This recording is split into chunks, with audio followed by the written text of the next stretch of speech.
you're still expecting na may mababawas kahit papano dito sa mga nakikita nating figures ngayon? Natatawa si Sir Teddy Casino. Hindi naman Malabo na po ba? Li- Malabo na po ba itong mabawasan? Parang Libre naman mangarap. gusto ko tuloy kunin ang inyong reaksyon doon sa PCIJ report tungkol doon sa paglobo din ng budget sa distrito po ni House Speaker D, ni Swan Singh sa kanyang kapatid, at yung sinasabi pa rin ng PCIJ report na somehow parang yung budget ng dating House Speaker kitang-kita pa rin, malaki pa rin. DJ Chacha, libre naman mangarap, lalo na't Pasko ngayon. Ano? Mm. Pero nakabaon kasi talaga sa sistema yung pork barrel allocations eh. At talagang ang BICAM, pinaglalabanan dyan yung hatian ng pork. Yung ibang mga non-contentious items, yung mga budget ng ahensya na hindi naman pinagkakakitaan, kita nyo, mabilis na lumulusot yan.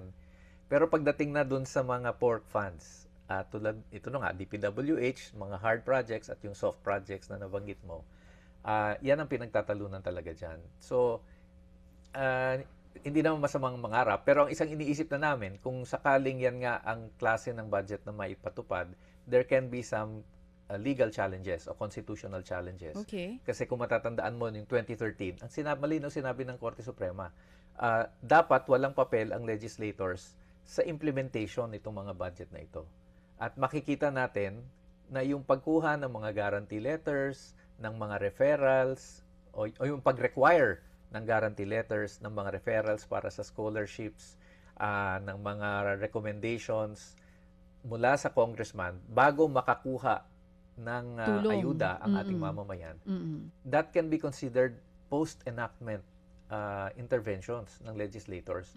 At pinag-aaralan namin, pwedeng questionin yan eventually sa Supreme Court. Oo. So mukhang doon po kayo papunta kung sakali man na hindi Kung magbago sakali itong mga man, figure na ito. Oo, kasi obvious na sa halip na lumiliit, Lumalaki. sa kabila ng protesta ng nangyari dito sa flood control, parang lumalaki pa yata yung pork barrel.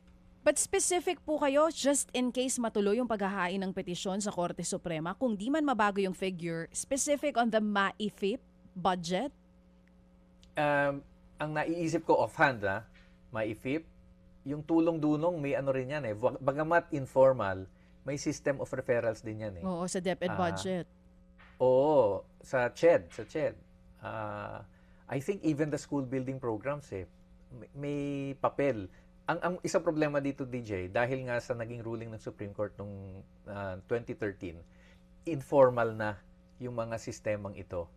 So medyo it will be a challenge sa ating mga abogado paano ido-document at patutunayan yung informal system na kailangan dumaan kay Kong bago ma-implement ang isang project, bago mabigay ang scholarship. Yung sa MAIF malinaw kasi yung guarantee letter talagang black and white, nakikita natin yun. Mga kapatid, brothers and sisters, saan ka pa? Dito na tayo sa totoo. Dito na tayo sa True FM. Mga kapatid, mag-subscribe and follow po kayo sa social media accounts ng True Network PH. Yan po kami, hanapin nyo lang True Network PH, Facebook, Instagram, YouTube, TikTok, and podcast. Mapa Apple or Spotify man yan, mahahanap nyo kami. Lahat ng mga napapanood at napapakinggan nyo po sa programa, nasa social media accounts namin yan. So, paano mga kapatid? See you sa social media!